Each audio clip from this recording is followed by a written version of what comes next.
Call all hands. Beat to quarters.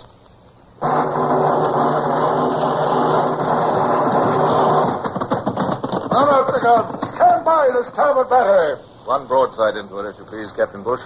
Pointers on target. Linstocks ready. Aye, aye, sir. Ready. Fire!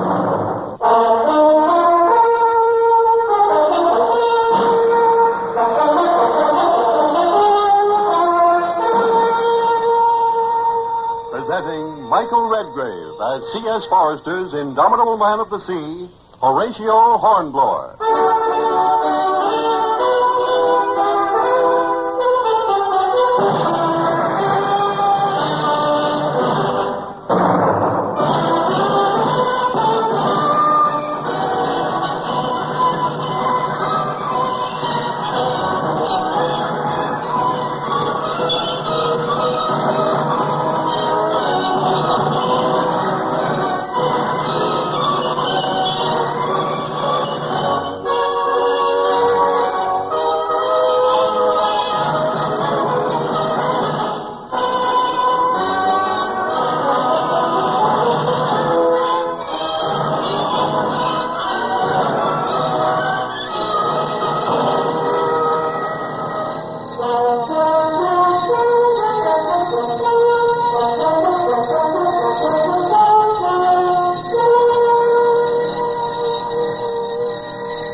Just received a letter from my dear wife, Barbara.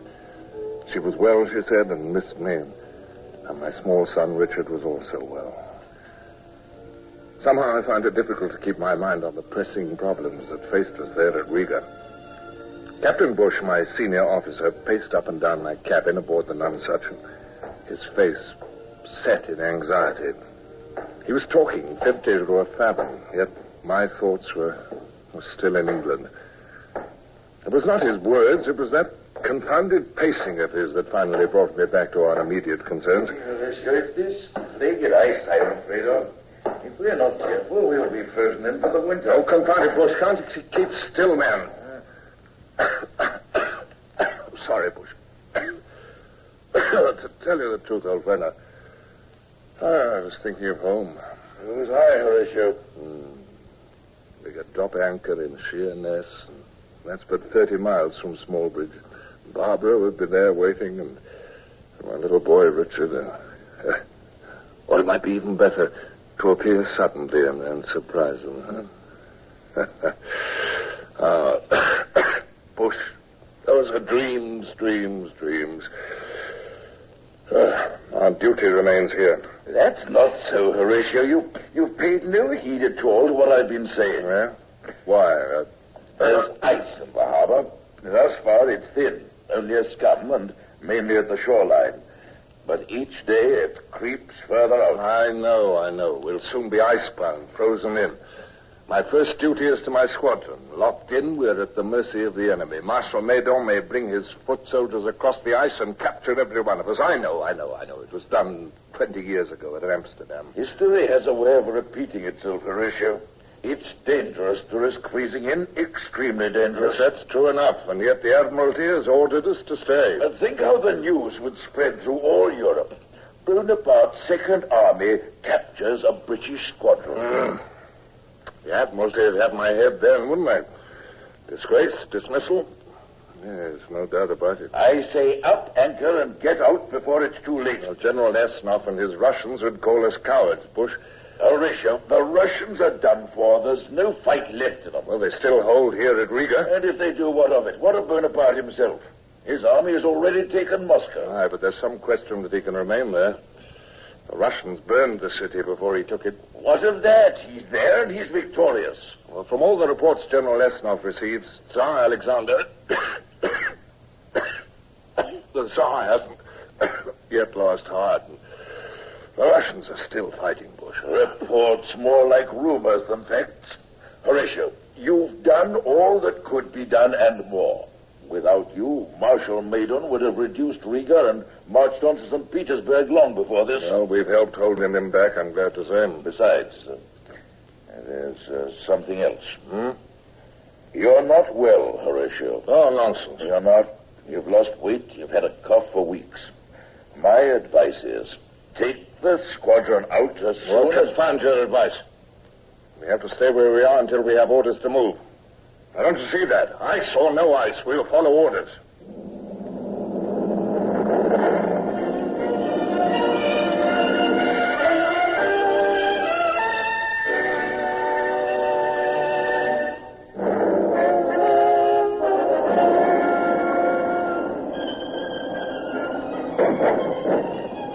The bombardment was extremely heavy. Brown had managed to find me a horse. And as I joined General Esnaut and Colonel von Clausewitz near the Russians' defense works, it was all I could do to keep the beast in hand. The uproar made him rear and snort, and the saddle heaved harder under me than any ship's deck in a hurricane. I strove to keep my voice calm and unruffled. Well, it appears you may be right, General Esnaut. The enemy is massing troops in their front line, yes, I can see. Many troops, Commodore. The French have brought up reinforcements. To judge from their colors, I think they have been joined by some Spanish and Portuguese battalions. Is that not a company of Bavarians, Trudeau? It is. Your eyes are sharp, von Clausewitz. And look beyond, if you will forgive me. A regiment of your own countrymen, the Prussians, standard. I see that. Yes. A shame that Prussians must fight for Bonaparte. They have been forced to fight for him. They are not willing allies. Beg pardon, sir. The bombardment seems to have stopped. Yes. So I noticed, Brown. The general assault. It is the assault. The enemy is advancing all along the line. Come, Esnaut. There's no time to be lost. We must rally the troops before it is too late.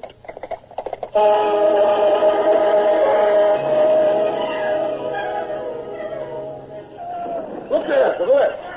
Oh, I see nothing, sir. Nothing but open country. Well, exactly, and it should not be open. It's the enemy's flank.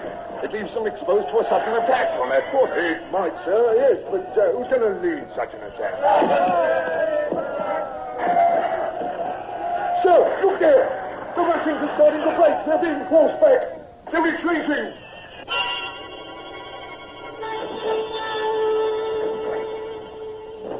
At any moment, the retreat might become a rout. Close by me, near the ruins of what had once been a village church, stood a motley collection of Russian troops not yet engaged in the battle. They were all sorts, artillerymen, supply troops, a few foot soldiers, all bewildered and leaderless. I found myself beside them, shouting at them, gesticulating to make them understand. I pointed towards the flank of the attack, and they came after me. We fell upon the enemy there and took them completely by surprise.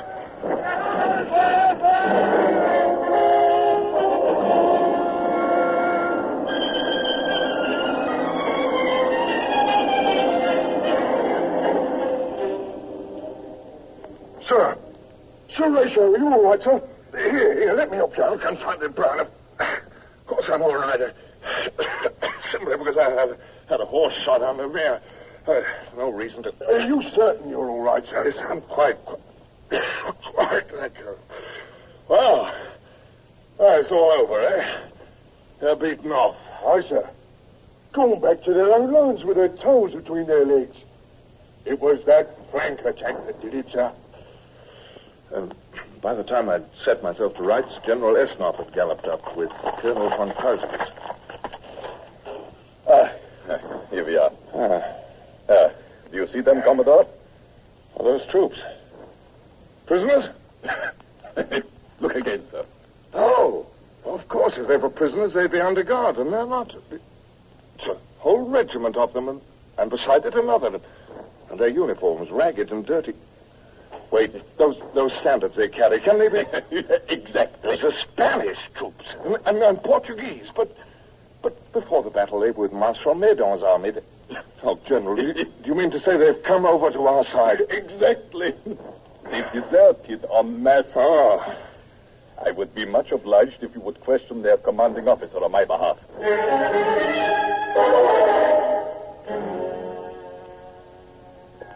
We are much obliged to you, Conde de los Altos. What you tell us about Bonaparte's main army is of great interest. Hunger and disease, eh?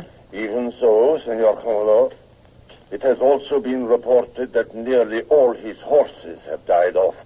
And what of Marshal Meudon? If Bonaparte falls back, will Meudon also have to order a retreat? This, too, I cannot say. Well, you've been part of his army. Does he lack food, supplies? There is no shortage yet. Hmm. His troops are cold, and there is some disease, but... I see. In the lap of the gods, eh? Commodore Hornblower, may I speak of another matter? Hmm? I have a favor to ask for my troops, sir. Would it be possible to return us to our own countries? Back to the peninsula? We will fight against the tyrant, but we can fight better on our own soil. I have not seen my native Spain for 4 long years. If we could go by sea, if you could provide shipping for us. Yes, it will be arranged. It might have a great moral effect on other allies of the tyrant. Gracias, Commodore. You will not regret this. However, I ask one favor in return. Any favor that is within my power. Name it. Your signature to a proclamation, that's all. We shall endeavor to circulate among Bonaparte's other satellites the news of your joining the Allied cause. Your signature will attest to its truth. I will sign gladly. Thank you. Now, if you'll excuse me, Conde, I must return to my ship.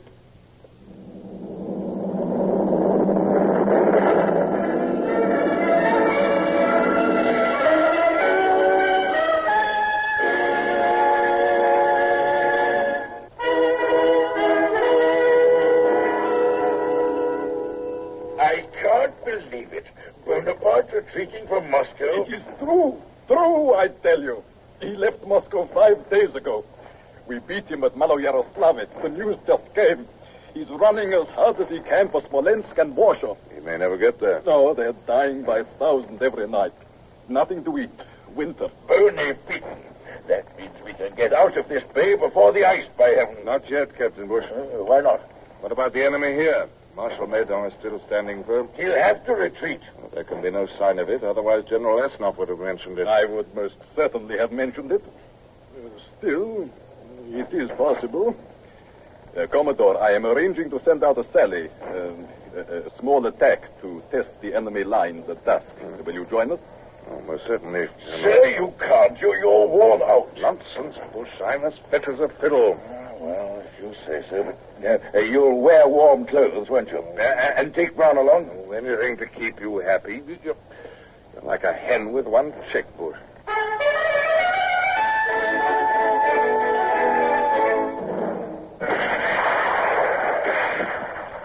No sign of any retreat there. Hey, General Esnov. No, from Clausewitz.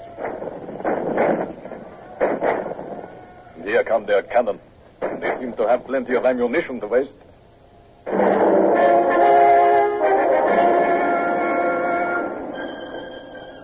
grew darker and snow began to fall.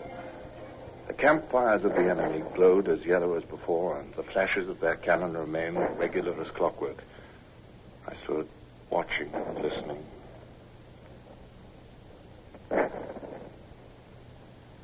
Then, after a bit, I began to doubt my vision. At first, I thought that curious lightheadedness was overcoming me again, making my eyes deceive me. But in a moment, they're destroying their guns, firing some shots at us, while at each salvo they fire against the trunnions of one of their own cannon. Do you see that first battery? Only one gun that time. By the great Dnieper, you are correct, Commodore. Disabling the guns, letting their campfires die. Meudon has given up. His army's in retreat. That must be it. Von Clausewitz, we must follow up at once. Order the foot soldiers to prepare to advance. I want the cavalry paraded 2 hours before dawn. Now, if all goes well, we should come within sight of their rear guard by daylight. Can you provide me with a horse, General Esnov? I want to go with you. It was all like a dream, only clearer somehow. We trotted up the road, Brown 5 paces behind us. No shots were fired at us. Cossack patrols and the enemy, too, stared at us unbelievingly. Then suddenly, we were in among the Prussians. I asked to be escorted to the general. His name was York. What is this? Von Clausewitz? Traitor. If I may, General York, let us put aside personalities. What are you doing in my ranks? You realize I shall make you prisoners? As you and all of Prussia have been prisoners of Napoleon Bonaparte. No? General, I represent the King of England. Colonel von Clausewitz represents the Emperor of Russia.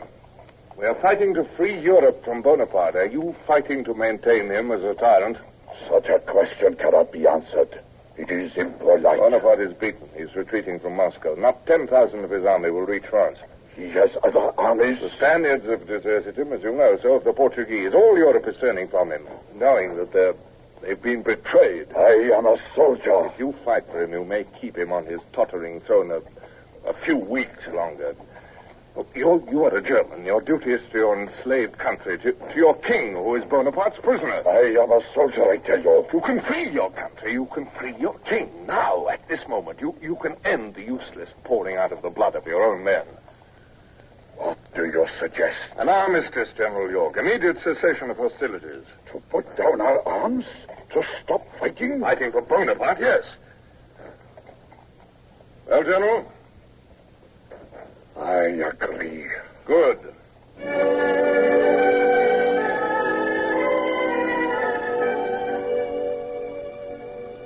Brown caught me as I slumped forward from the saddle, and that scene of snow and desolation faded. I seemed to drift for hours, for days.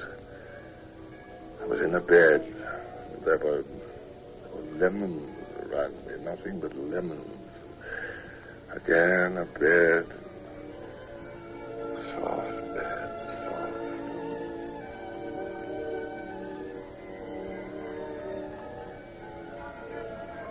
Church bells. Brown? Pardon you, sir. And I also, Horatio. Thank him. Church bells, Bush. We're ashore then, huh? Yes, Horatio. Oh, those bells must mean peace. They don't ring that much in wartime, do they? It's peace. Oh. I've been ill, haven't I? You have.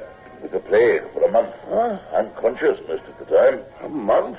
Impossible. I never thought you'd pull through, sir. You were that fever-stricken. Where's the squadron, Captain Bush? I've gone back to England, all except the nonsuch. I put Duncan in command. Yes. We've been ordered to stand by here until you're ready for the trip. The doctor says you should be up and about in another 3 weeks.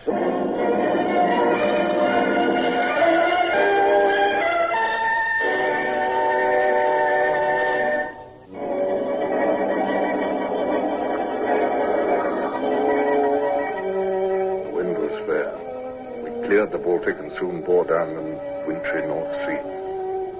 We raised land, the grey sands and green hills of England. We dropped anchor at Sheerness, where I was welcomed by the Vice Admiral. But I was impatient. The next morning, just 30 miles to Smallbridge, 30 miles, and the church bells ringing and Brown pounding upon my own door, and Williams, the butler, opening the door.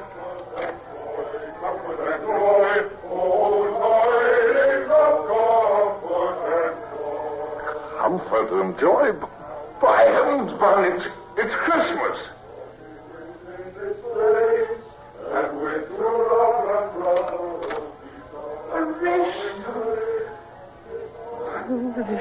Oh, my darling. Well, I'm back, how's young Richard? Oh, he's wonderful, Horatio. Good. Oh, my dear. Barbara.